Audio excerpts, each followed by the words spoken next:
O Projeto Anjo da Esperança auxilia nas necessidades da produção do programa Na Mira da Verdade, para que mais pessoas conheçam as verdades reveladas por Deus. Junte-se a este projeto e ajude a transformar vidas. Sou Anjo. Sou Novo Tempo.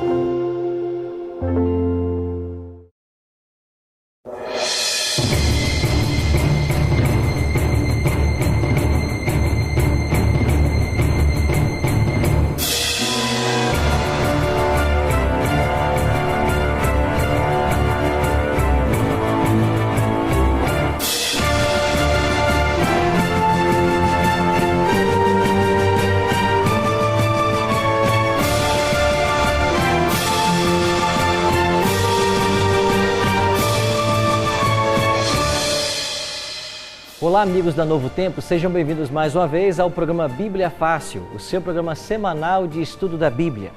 Nós estamos aqui num Cevisa, em São Paulo, com vários amigos de vários estados brasileiros ao longo dessas semanas, aprendendo um pouco mais a respeito do livro do profeta Daniel. E hoje vamos continuar estudando a quarta e última visão tida por esse profeta. E o tema que nós vamos estudar vai falar sobre um tempo de angústia sem precedentes. O que a palavra de Deus nos ensina a respeito desse tema? O que aguarda a Igreja de Deus no futuro?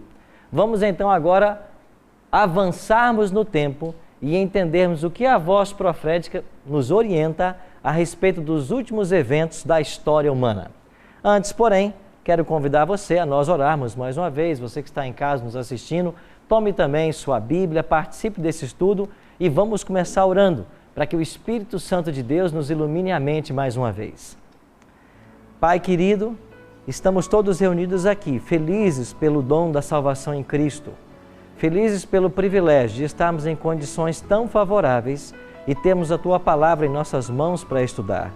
Que o Teu bom e Santo Espírito, o mesmo que esteve com Daniel lá em Babilônia, registrando as palavras desse livro, possa estar conosco agora e fazer-nos compreender os eventos que ainda terão lugar na história desse mundo. Por isso nós te pedimos e agradecemos, em nome de Cristo. Amém. Pois bem, amigos, tome sua Bíblia então e vamos para a última visão. Semana passada já começamos a tratar desse tema e chegamos agora ao capítulo 12. Iremos descobrir que o capítulo 12 trata dos últimos eventos antes do estabelecimento do eterno reino de Cristo. Então, abra sua Bíblia aí em Daniel, capítulo 12, e olha comigo o verso 1. Daniel 12, verso 1. Nesse tempo se levantará Miguel, o grande príncipe, o defensor dos filhos do teu povo, e haverá um tempo de angústia qual nunca houve, desde que houve nação até aquele tempo. Mas naquele tempo será salvo o teu povo, todo aquele que for achado inscrito aonde? No livro. Veja que Daniel 12 é uma cena onde Miguel se levanta. Estão lembrados quando estudamos o capítulo 7, na visão dos 4 animais? Nessa visão do capítulo 7, nós temos um momento em que Cristo entra na presença do Pai.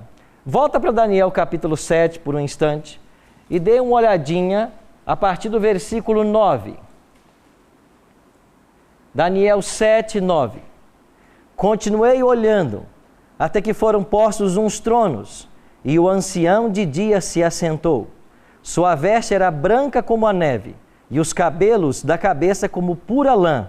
O seu trono eram chamas de fogo, e as suas rodas eram fogo ardente. Dê uma olhadinha agora para o versículo 13. Eu estava olhando nas minhas visões da noite, e eis que vinha com as nuvens dos céus, um como o filho do homem, e se dirigiu ao ancião de dias, e o fizeram chegar até ele. Quem é o ancião de dias em Daniel 7? É o próprio Deus. E quem é esse filho do homem que vem para junto de Deus? É Cristo. Aqui nós temos uma cena de Jesus entrando na presença do Pai. É uma cena de juízo. E se você observar com bastante detalhe, você vai perceber aqui, no versículo 11, que esses juízos se estabelecem para resolver o problema do chifre pequeno. Olha o que diz o verso 11. Então estive olhando por causa da voz das insolentes palavras que o chifre proferia. Estive olhando e vi que o quarto animal foi morto. E nós falamos aqui da queda do Império Romano. Então você percebe que no verso 9, alguns tronos são colocados. Esse é o tribunal divino se assentando. O ancião de dias é Deus, e um semelhante ao Filho do Homem é o que vai à presença do Pai. Vocês estão lembrados que nós falamos que Jesus Cristo, no dia 22 de outubro de 1844, começou uma obra como sumo sacerdote?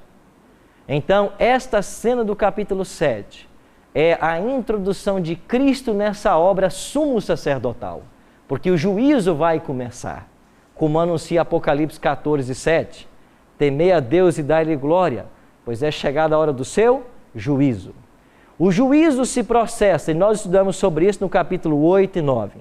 Quando chegamos ao 12, nós temos agora o momento em que Cristo sai do santuário, ele se levanta. E quando nós lemos Apocalipse 15, a gente leu esse texto com vocês um outro dia, o versículo 8, quando diz que Jesus saiu do santuário, o santuário se encheu de fumaça e ninguém podia ficar no santuário até que se cumprissem as 7 pragas. Apocalipse 15, 8. Então nós temos aqui em Daniel 7 uma cena judicial do juízo começando. E no capítulo 12, ele está saindo do santuário. Ele se levanta. E ele agora é o defensor dos filhos do teu povo. Cristo se levanta para defender os filhos dele. Porque em todo o livro de Daniel, lembra que os filhos foram atacados? Lembra que o chifre pequeno perseguiu os santos do Altíssimo por 3 anos e meio?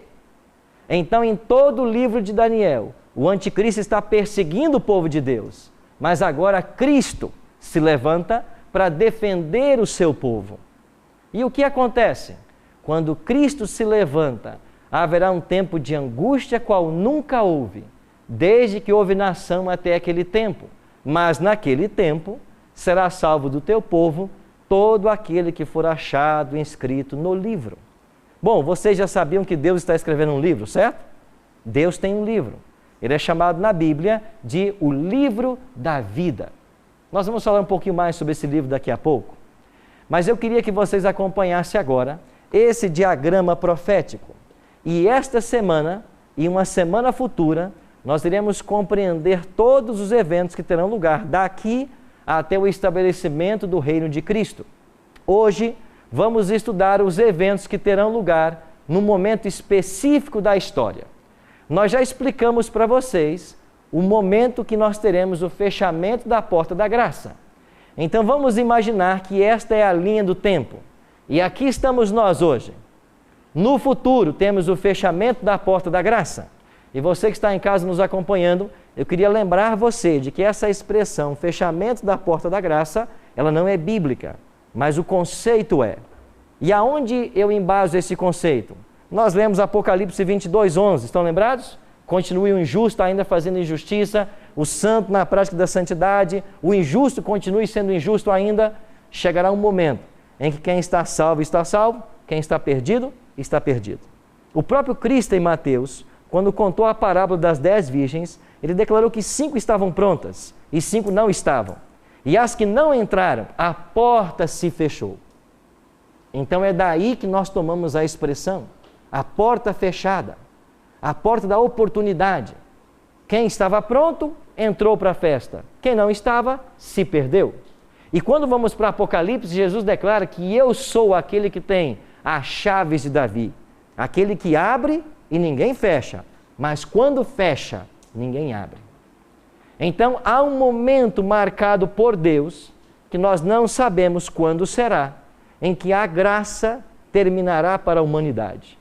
E nesse momento, quem fez a sua decisão antes por Cristo pode ser salvo. E quem não fez por Cristo a sua decisão, chegou esse momento, ele não pode mais decidir. Ou seja, é um ponto de não retorno. A graça não mais atuará na vida dele, porque há um limite colocado por Deus. E essa semana nós vamos estudar 4 eventos que vão ter lugar antes que esse fechamento aconteça. E em semanas futuras nós vamos estudar o que acontecerá após o fechamento da porta da graça. Demir? Em relação ao batismo, como é que fica a questão do batismo? A pessoa não batizada, ele realmente fica fora? Ou ele tem que ser batizado para fazer parte do livro da vida? Você pode abrir a sua Bíblia aí em Marcos 16:16 e deixa que o próprio Cristo responda para nós. O que diz aí Marcos 16:16? Página 47 do Novo Testamento. No finalzinho da Bíblia, página 47.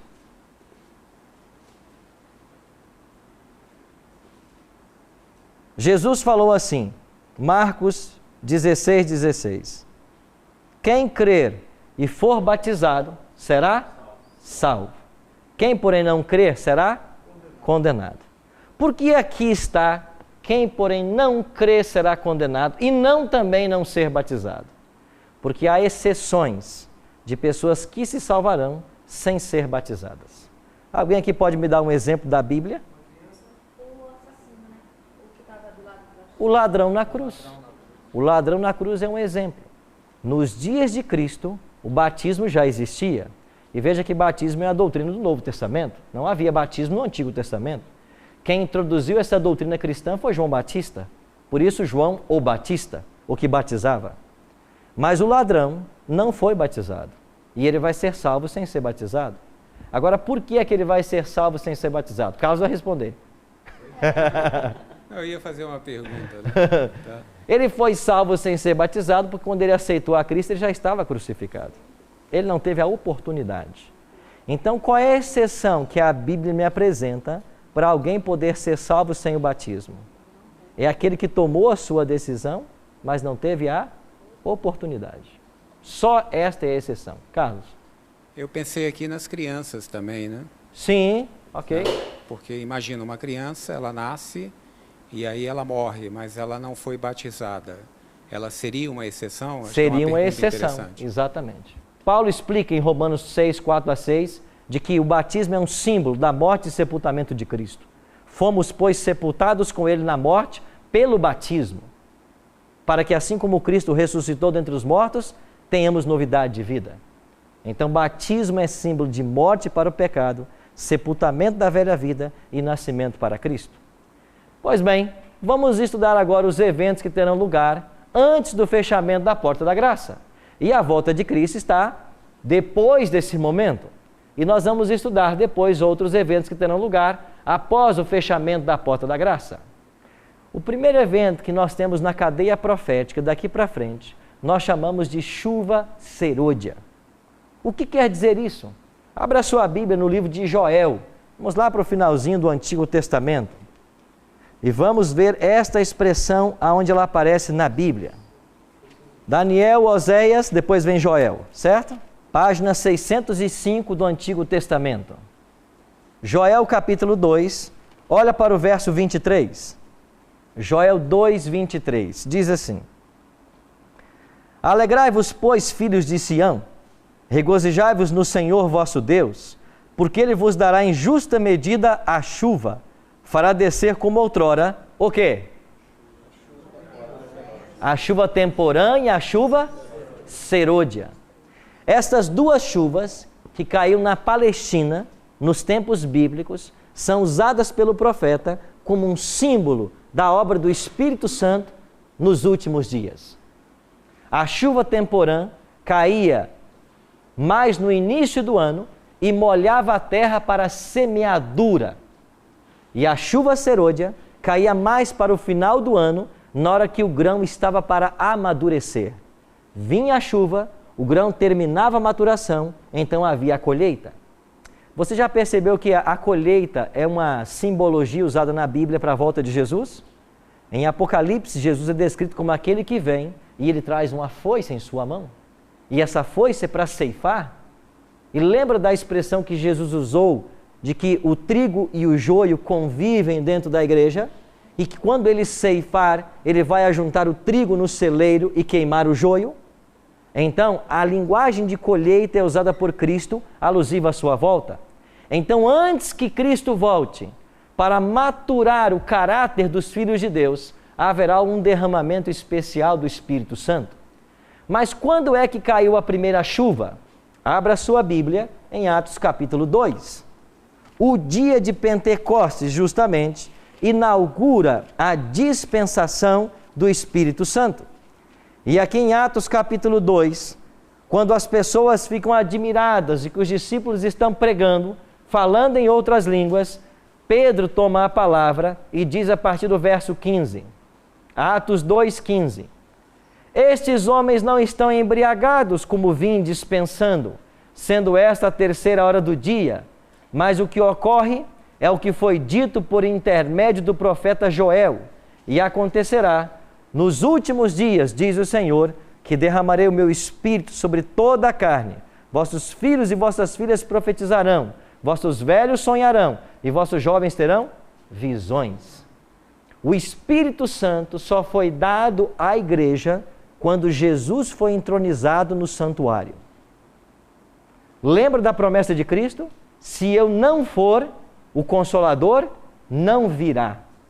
Quando Cristo foi entronizado no santuário, o Espírito Santo foi dado à igreja, no Pentecoste. E esta inauguração da obra do Espírito Santo foi a chuva temporã. Agora, o que é a chuva serôdia? É uma porção dobrada que Deus vai dar à igreja no final da história humana, aos fiéis filhos de Deus. Para quê? Nós vamos ver daqui a pouquinho.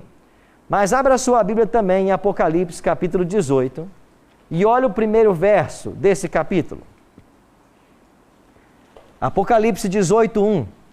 Depois destas coisas, vi descer do céu outro anjo, que tinha grande autoridade, e a terra se iluminou com a sua glória. Nós acreditamos que esse anjo, lembra que eu disse para vocês que a palavra anjo quer dizer mensageiro? Aqui em Apocalipse 18, antes da queda de Babilônia, antes do último apelo que aparece no versículo 4, os sinceros filhos de Deus terão recebido o Espírito Santo e a glória de Deus vai resplandecer em cada um deles. E esta será uma porção especial do Espírito Santo. Por isso a Bíblia nos aconselha que nós devemos orar pelo Espírito Santo, orar para que Deus envie chuvas, as chuvas do Espírito. E quando o Espírito Santo vier, ele vem com um objetivo. E nós chegamos agora ao segundo evento. O Espírito Santo será dado aos sinceros filhos de Deus para que eles pronunciem o alto clamor. O que é alto clamor? É a mensagem profética do Apocalipse que está destinada ao tempo do fim. E nós chamamos isso de verdade presente. Pastor Marcelo. Essa oração, realmente, o pastor vê ela que é para orar, mas para vir no tempo, só no tempo. Não. Hoje o Espírito Santo está disponível para todo crente. E nós temos que orar pelo batismo diário do Espírito Santo. Só que está prometido a nós uma porção dobrada, muito maior, que a Bíblia chama de chuva serôdia. Chuva serôdia. Então eu tenho que orar pelo batismo diário do Espírito Santo. E o Espírito Santo tem que me batizar todos os dias, porque só Ele me leva a não cometer pecado. Como que é esse batismo? O batismo é quando eu permito que Deus seja entronizado em meu coração, quando Ele vem habitar em minha vida. E quando nós recebemos o Espírito Santo, a nossa vida passa a ser em conformidade com a vontade de Cristo. Tá, nesse sentido... E eu frutifico. Frutos do Espírito, sim, lá em Gálatas. E vê mais outra coisa, por exemplo, algum dom? Quando a pessoa, por exemplo, está cheia do Espírito Santo, ela pediu, recebeu o Espírito Santo, vê dons nela, dá para ver a pessoa quando está cheia do Espírito Santo? Os dons são distribuídos pelo Espírito Santo na hora que Ele quer e como lhe apraz. Não existe um momento específico onde o dom tem que ser dado. A qualquer momento Deus pode dar dons às pessoas. E Ele vai dar esses dons com a finalidade da pessoa se envolver no evangelismo e pregar a verdade para outros. Através da oração pelo Espírito Santo, pedindo o Espírito Santo. Sim, eu tenho que pedir o Espírito Santo, eu tenho que orar por Ele. Tá. Essa é a nossa maior necessidade atual. Mara? Ô pastor, por favor, aqui em Apocalipse 18, que justo hoje eu não trouxe meu óculos, Mas fala de um outro anjo. Não seria ainda o nosso Cristo? Ou não, sim? não. Ainda não. Certo? Aqui é um anjo que Não é um seria- mensageiro. Não seria Cristo vindo em forma de anjo como Miguel. Não, você vai encontrar a volta de Cristo aqui, já no capítulo 19. Olha o versículo 11. Aí está a volta de Cristo. 19, 11 em diante. Cristo vencendo a besta e o falso profeta. Aí está uma cena da volta de Cristo. Ok? Amigos, o que é o alto clamor? Os sinceros filhos de Deus receberão o poder dos altos céus para pregar a última mensagem que o mundo precisa ouvir. Em todos os tempos da história, Deus tem uma verdade para esse tempo. Nós usamos a expressão verdade presente, verdade para o tempo presente. Por exemplo, qual era a verdade de Deus para Adão e Eva? Que se eles pecarem, eles vão morrer. Se você comer daquele fruto, você vai morrer. Você pode comer de todas as árvores do jardim. Desta, você não pode. Certo? Esta era a mensagem de Deus para aquele momento. Isto era o Evangelho. Qual era o Evangelho de Cristo para os dias de Noé?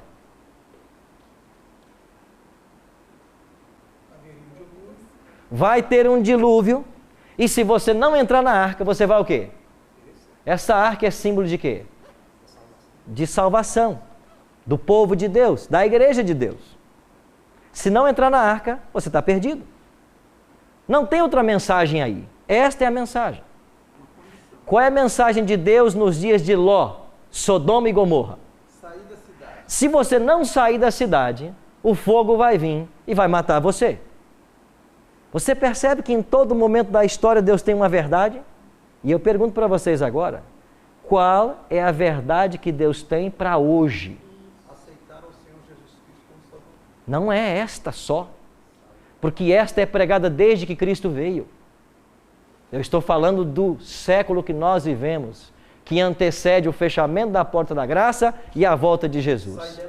Seria sair da Babilônia? Está incluso sair da Babilônia, justamente. Agora, onde eu encontro na Bíblia a mensagem para o tempo presente? Apocalipse 14, 6 em diante.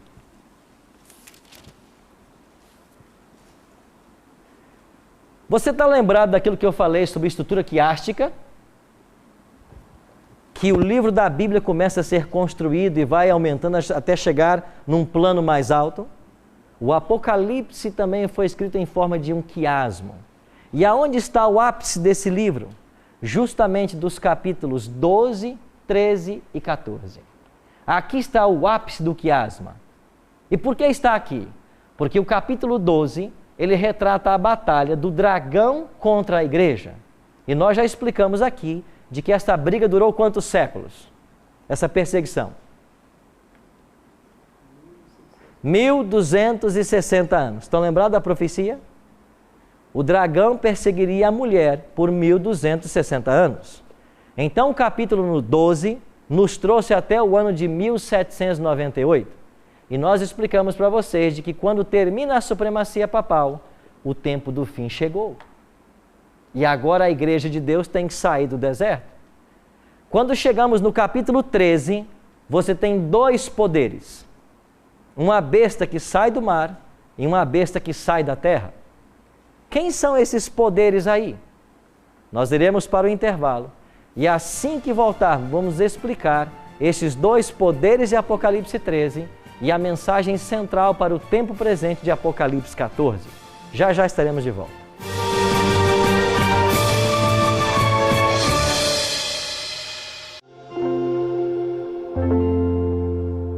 Seja Anjo da Esperança, ligue 0 operadora 12 21 27 30 30 ou acesse nosso site. Sou anjo, sou novo tempo.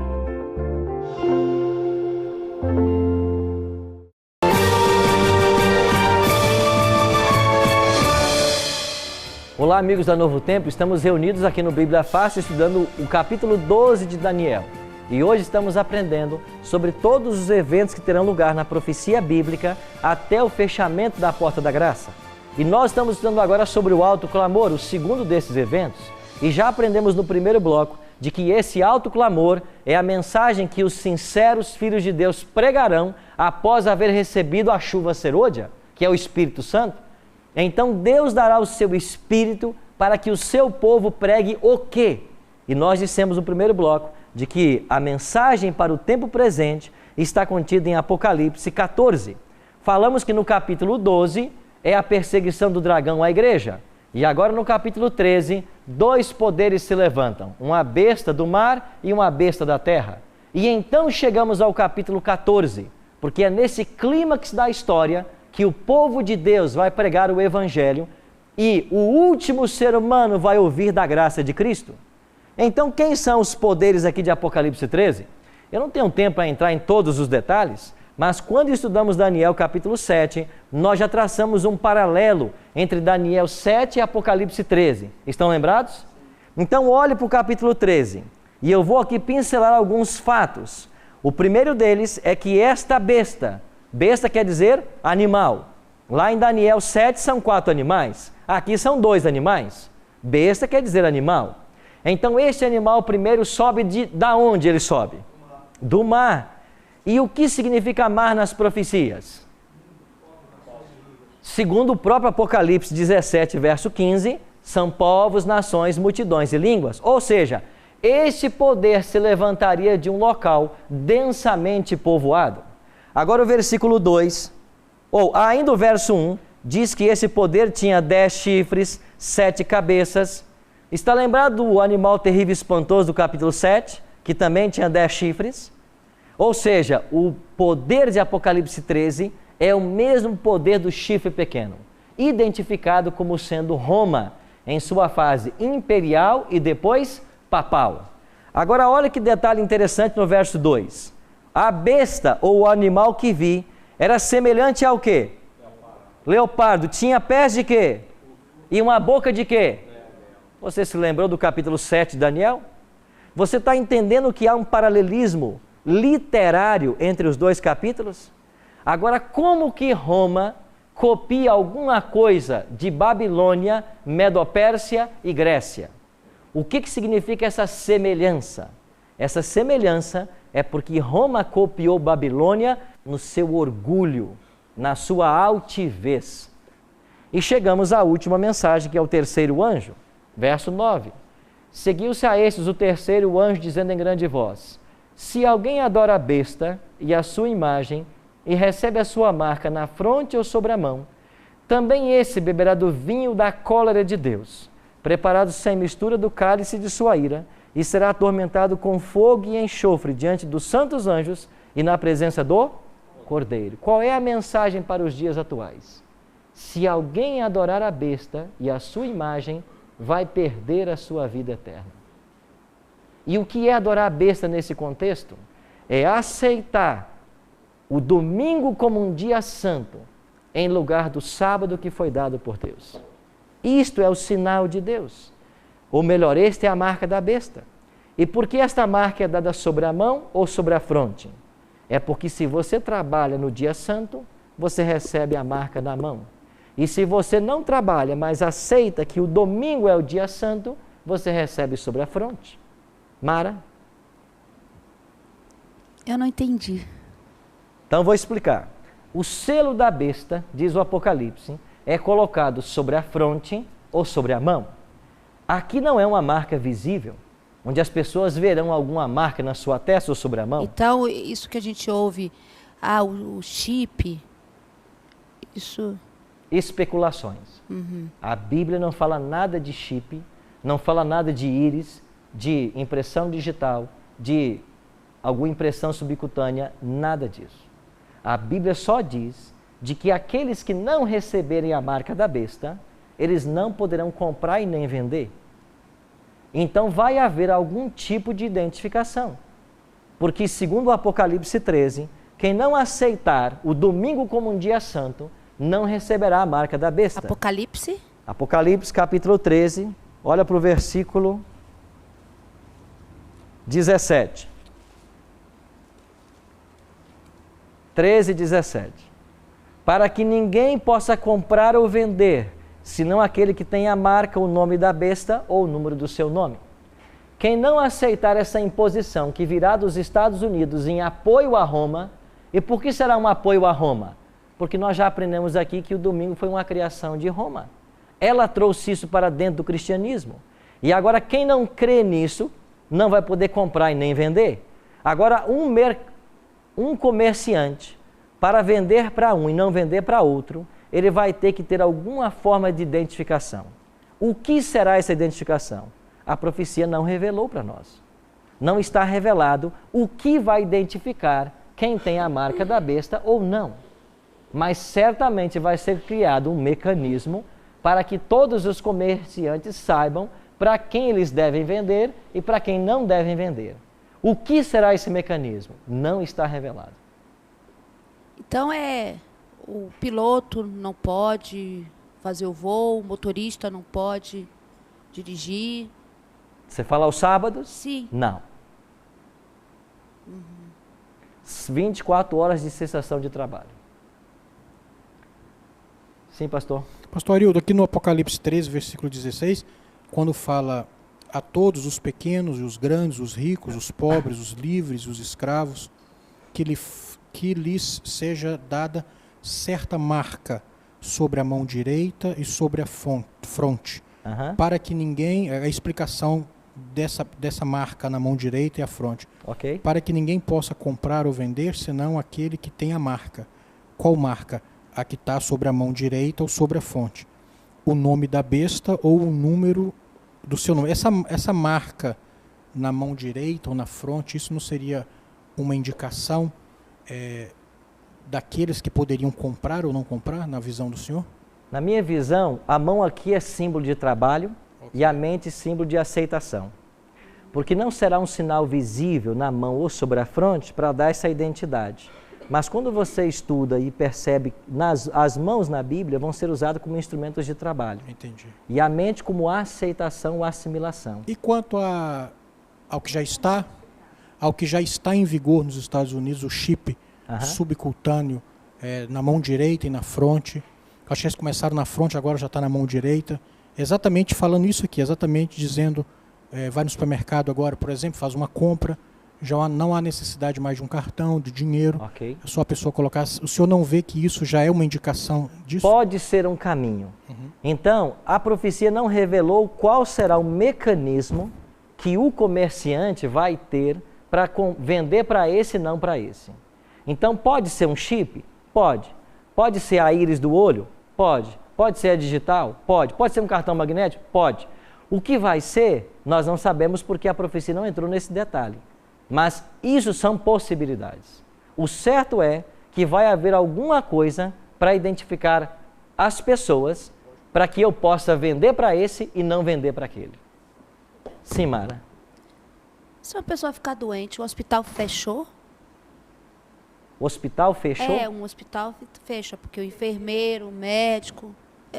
Sim, por exemplo, nos hospitais adventistas. Certo. Todo serviço essencial à vida, ele permanece. Ok. O que é essencial à vida, ele permanece. Como Jesus foi salvar a ovelha que estava no Exatamente. E aí o funcionário que está no hospital, ele trabalha como um voluntário ao sábado. Perfeito. Certo? Sim, querida. Pastor, sobre a adoração que foi dita aqui no versículo 7. No versículo 7, né? E o senhor referenciou lá no quarto mandamento, no Êxodo 20. Exatamente, no Êxodo 20. Porque Jesus disse assim, quando ele esteve com a samaritana, né? Creia em mim, mulher, e está próxima a hora em que vocês adorarão ao Pai, não neste monte e nem em Jerusalém, porque lá era no sábado que eles iam fazer. Vocês, samaritanos, adoram o que não conhecem, nós adoramos o que conhecemos, pois a salvação vem dos judeus. No entanto, está chegando a hora, e de fato já chegou, em que os verdadeiros adoradores adorarão o Pai em espírito e em verdade. E são estes os adoradores que o Pai procura, pois Deus é espírito e é necessário que os seus adoradores o adorem em espírito e em verdade. No meu entendimento, eu acredito que mais do que um dia específico, a adoração ela tem que ser um estilo de vida. Ela tem que ser o hábito ao acordar, ao ir trabalhar, ao ir adorar, ao ir ler a palavra, ao ir cuidar do seu filho. Eu acredito que este é a adoração. Você está conectado em Deus. Em tudo que você vai fazer, é você procurar honrar a Deus em tudo que você vai fazer. Então, eu acredito que seja um pouco perigoso a gente deixar, como se relacionado a essa adoração que o Senhor espera receber de nós, o Criador espera receber de nós que somos criaturas, uma adoração um pouco restrita. Não que o Senhor disse que seria restrita, okay. Porém, eu acredito que ela expande nesse sentido. E eu concordo 100% com você, porque a gente não adora a Deus só quando vai à igreja. Nós adoramos a Deus no nosso viver diário. E quando é que eu adoro a Deus? Quando eu reconheço, segundo a Bíblia, por que Cristo deve ser adorado? Deixa eu perguntar para vocês. Nós dizemos que nós cristãos adoramos a Deus, mas por que Deus e Cristo devem ser adorados? Sim, Mara. Porque Ele pagou o preço por nós. Exatamente. Esse é um ponto. Esse é o primeiro ponto. Ele pagou o preço. Qual é o outro ponto? Ele é Deus e nós somos criaturas. Exatamente. Nossas minhas alunas estão excelentes aqui. Olha para Apocalipse capítulo 4. Você está vendo aqui que Deus está no trono, em Apocalipse 4.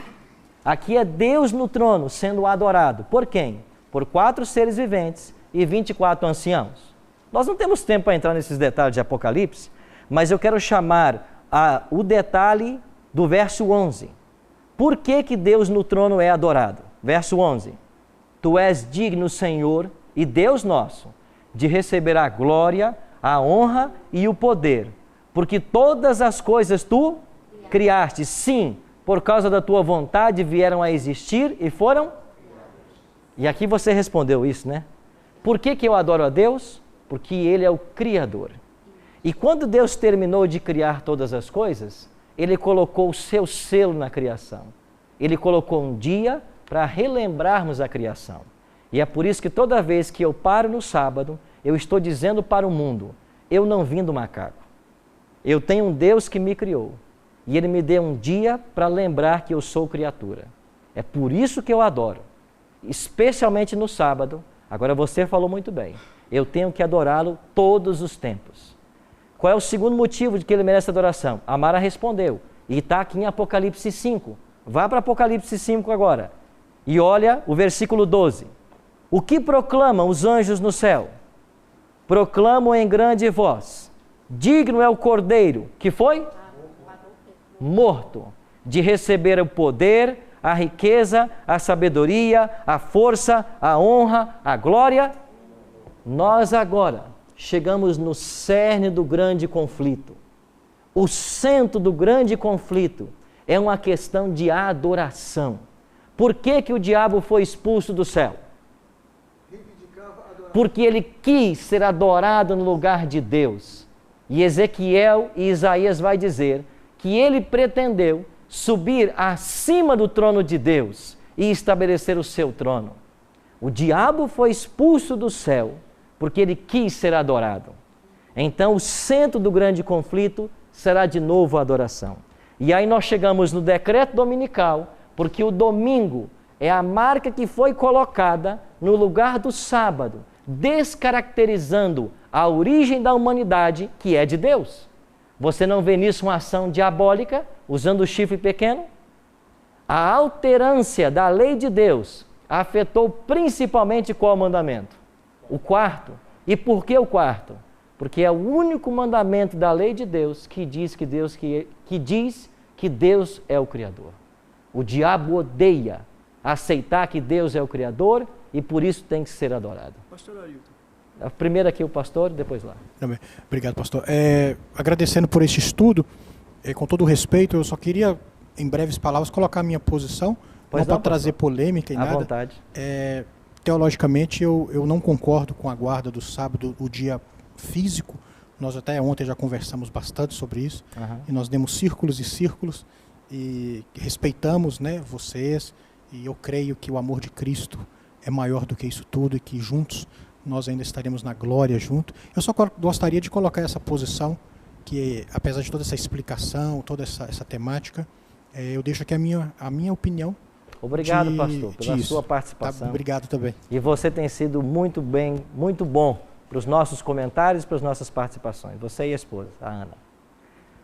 Meu amigo cantor. Então, resumindo, a marca, antes da gente se preocupar com aonde vai ser a marca, antes devemos nos preocupar com o critério que vai definir quem vai receber a marca. Marcado ou não. E qual será o critério para ser marcado ou não? O domingo. Aquele que aceitar o falso dia no lugar do sábado. Deixa eu mostrar para vocês um documento, antes de dar a palavra a Mara.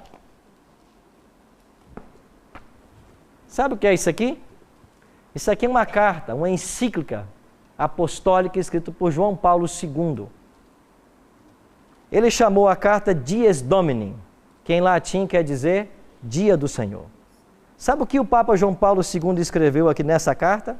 Ele escreve primeiro de que na Bíblia o certo é o sábado, mas que agora a igreja trocou o sábado pelo domingo, em homenagem à ressurreição de Cristo. Esse aqui é o maior documento que a Igreja Católica tem para confirmar de que o sábado mudou para o domingo. Então, é esta questão que vai definir de que lado nós vamos ficar. Isso é publicado pelas editoras paulinas e você pode ter acesso a esse documento por um preço bem aquém. Ele não é caro, mas talvez eu localize aqui um parágrafo que me interesse. Na página 21, João Paulo II escreveu assim: por isso, a alegria com Deus, no primeiro sábado da humanidade, contempla a criação feita do nada, exprime-se doravante pela alegria com que Cristo apareceu aos seus no domingo de Páscoa, trazendo o dom da paz e do Espírito. Percebe a sutil mudança que ele está fazendo? E depois ele diz, do sábado passa-se ao primeiro dia depois do sábado. Do sétimo dia passa-se ao primeiro dia. O dies Domini torna-se o dies Christi. Só que em momento algum na Bíblia, o domingo é chamado dia de Cristo. Porque ele em Marcos 2:27 vai dizer que ele é o dono, é do sábado e não do domingo. Mara.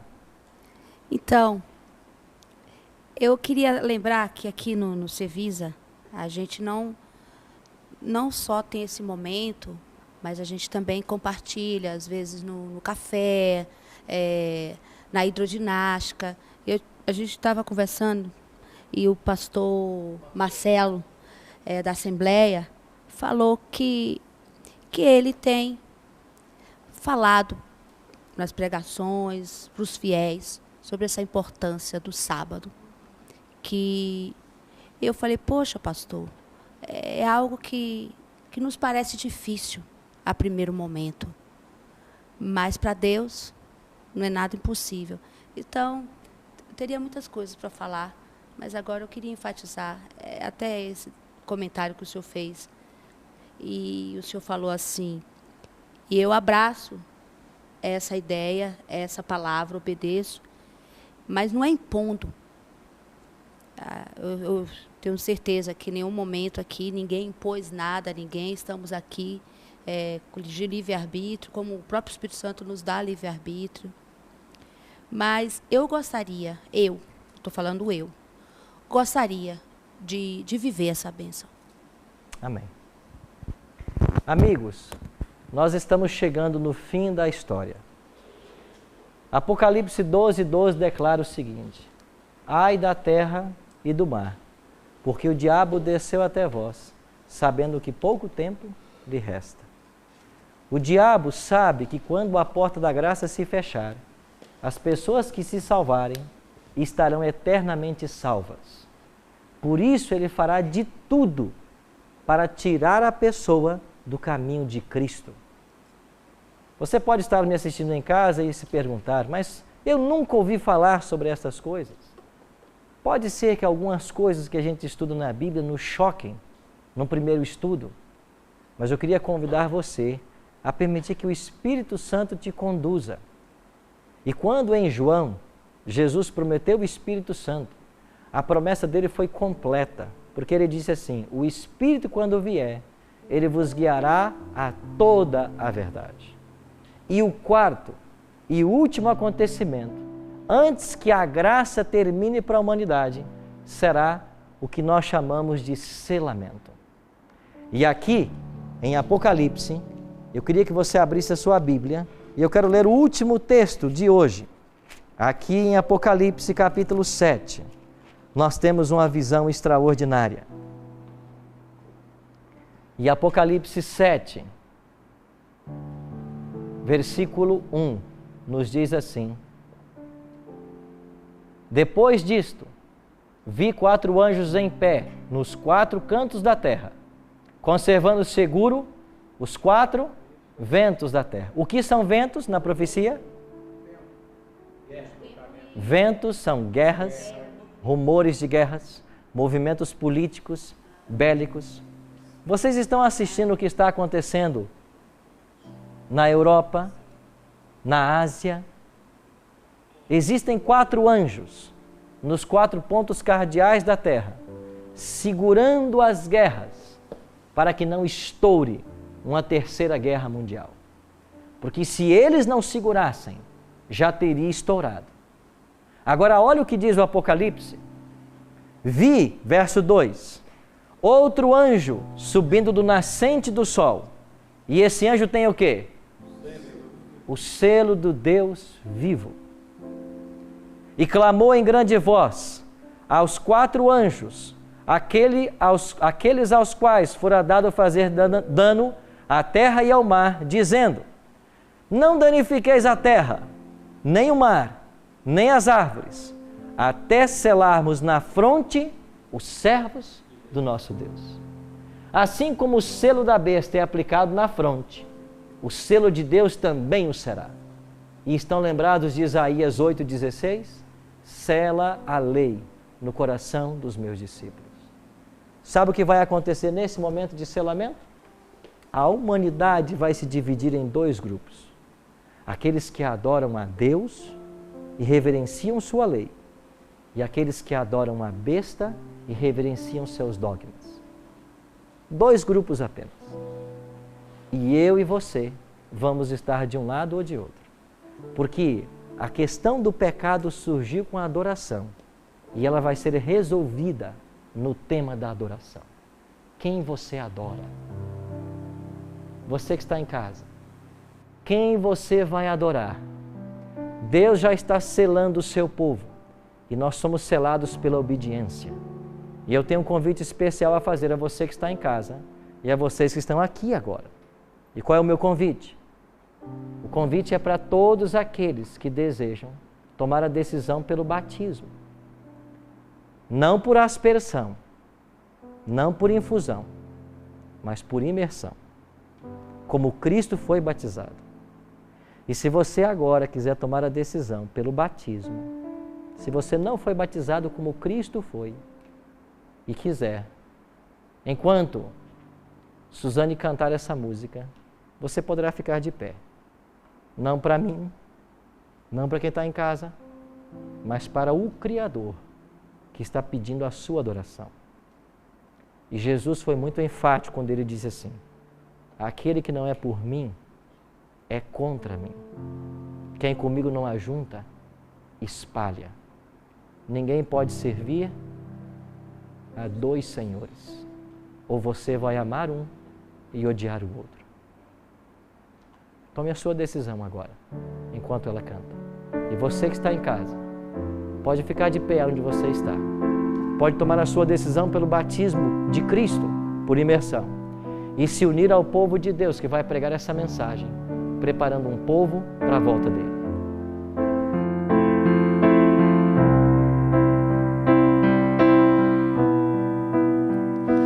Eu escuto profecias e olhando vejo teus sinais. Já espero contemplá-lo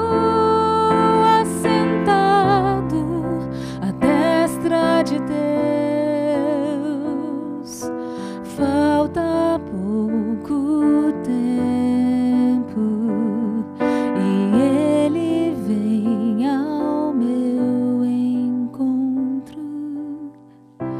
Eu subirei até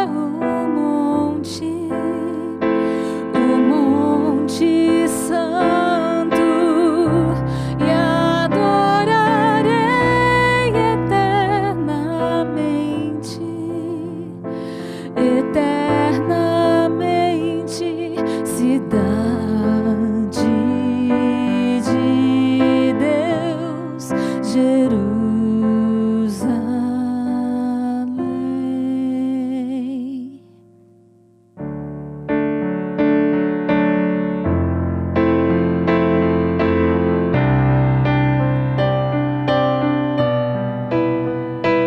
Eu procuro santidade, sem a qual ninguém verá o Senhor.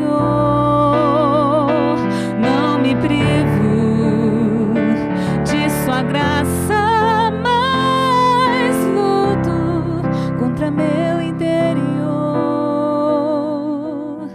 Elevo as mãos cansadas, anseio por descanso eterno. Eu subirei até o Monte Santo, e adorarei eternamente,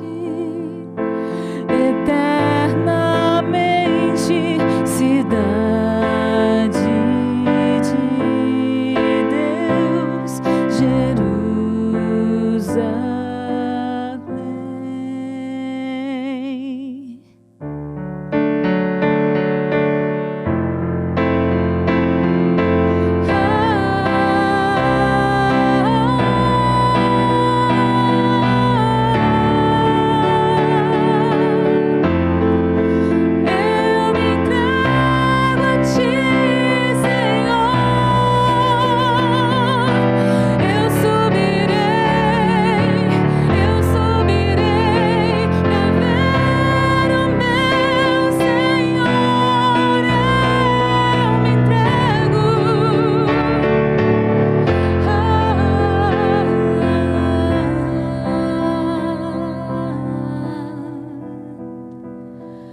Elevo as mãos cansadas, anseio por descanso eterno. Eu subirei até o Monte Santo, e adorarei eternamente,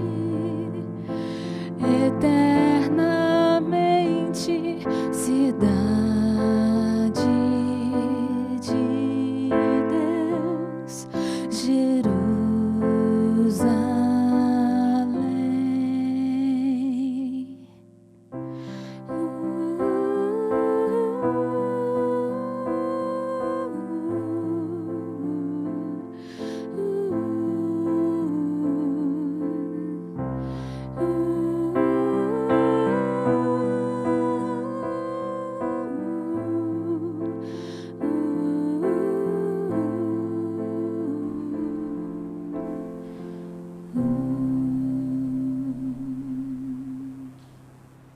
Amém? Demir, pode vir aqui. Jadismar, pode vir aqui. Pode vir aqui comigo. Esses três já foram batizados nas águas. Com isso, nós estamos declarando de que todos nós somos do Senhor. E a mensagem que eu tenho para vocês é que vocês são muito amados pelo céu, como Deus disse para Daniel. Não perdem nada. E todas as vezes que vocês abrirem esse livro, vocês vão se lembrar disso. Nós somos amados por Deus, igual a Daniel. Nós também somos batizados nas águas. E nós louvamos a Deus por isso. Você está em casa, está de pé? Tomou a sua decisão? Eu queria convidar você a orar agora, porque o Espírito Santo vai selar a nossa decisão. E um dia haveremos de estar todos juntos com uma grande família na eternidade. Ore comigo. Pai Santo, não apenas no nosso coração, mas a nossa mente também é tua. Porque nós queremos adorar-te na beleza da tua santidade. Nós queremos louvar o teu nome porque tu és o nosso Criador. Viemos à existência por tuas bondosas mãos. E por causa da morte de Cristo na cruz, um dia voltaremos para ela. Um dia estaremos na tua presença, como estiveram Adão e Eva, num planeta que não existirá mais o pecado. Nós louvamos o teu nome porque a graça de Cristo viaja 2000 anos nesta hora e alcança o coração nosso e de muitos telespectadores que em casa tomaram suas decisões. Que o teu Espírito Santo cele a nossa decisão e nos conserve firmes até o dia da tua volta. É a nossa oração, em nome e por amor de Jesus. Amém.